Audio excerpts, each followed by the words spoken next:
Hello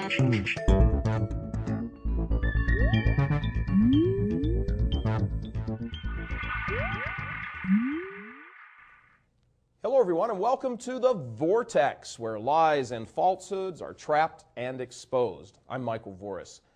There's an oft-repeated line that makes its way around the country during an election season. It has to do with being a single-issue voter. It gets used in sentences like, "Oh, don't pay any attention to him. He's just one of those single-issue voters." It's yet another one of those one-liners that has served the party of abortion well for many years now. It's bumper sticker politics, and the danger with it, like heresy, is it sounds sort of right. Sort of right, that is, if you don't have a backbone or a brain. Let's look at two problems with rejecting single-issue politics. First, what's so wrong about it? Doesn't it depend on what the issue is? Let's say, for example, Russia and China both announced that the day before the election they were going to launch nuclear missiles by the thousands at the U.S. In response, one candidate would say, "I don't believe them." The other one would say, "I believe them and we're going to counterattack." Now, who would you vote for and based on what? I bet the single issue of nuclear annihilation of the country would probably carry the day. Let's go back in time with another example and say you're a voter in the 1860 elections and the issue of slavery is the headliner in this particular vote. Would you consider slavery just one issue among many? Let's step outside of politics altogether for a moment. Do you have a single issue in your personal life that is the foundation for all your other decisions? Is your family the single most important issue in your life? How about your religion, your career? See, when the rubber hits the road, we're all single-issue people. And while we may not like it at all, we orient our lives around that single issue. For example, let's say you have to provide for your family and you've been unemployed now for months. The money is all gone. You're in debt up to your ears. The relatives are tapped and have told you politely, don't ask them for any more. At last, you finally get a job offer. In fact, you get two offers. One, you really like the job, but it will pay you less than half of what you need to support your family. Now, the other job doesn't thrill you at all. As a matter of fact, you really don't want to take it. But your family will be provided for with not only money, but also health insurance. Which job do you take, and on what issue are you making your choice? The issue about single-issue voters is that they're single-issue voters.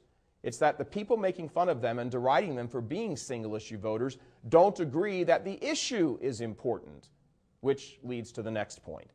When left-wing liberals point the finger at pro-life conservatives for being single-issue robots, they truly reveal their own hypocritical stance, particularly and especially with regard to abortion.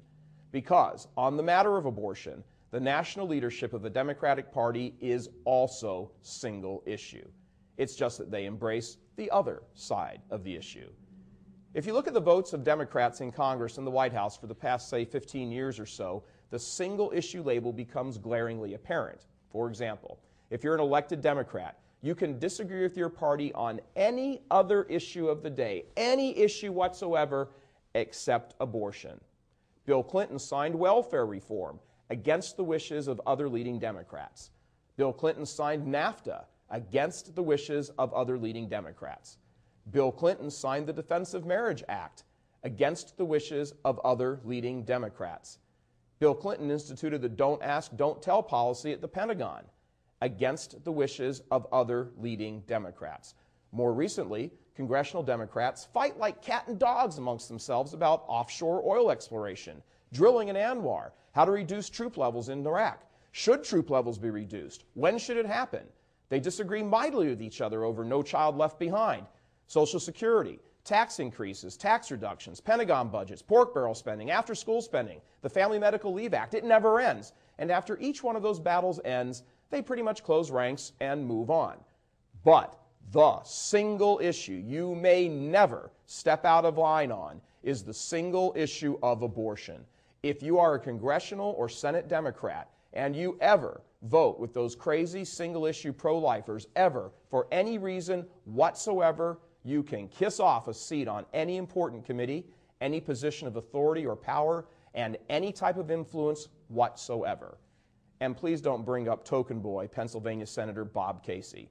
He was run by the Democrats as a weak pro-life Democrat to offset strong pro-life Republican Rick Santorum.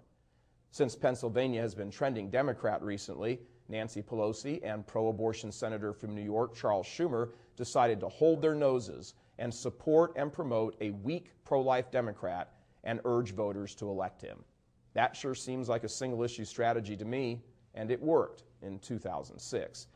So the next time you hear single-issue voters are bad, not intelligent, misguided, blinded, or whatever insult that can be hurled, just remember who's doing the hurling. Single-issue, hypocritical National Democratic leaders who are slaves to the single issue of abortion. And this November, remember Obama, soft on terrorists but tough on fetuses. I'm Michael Voris.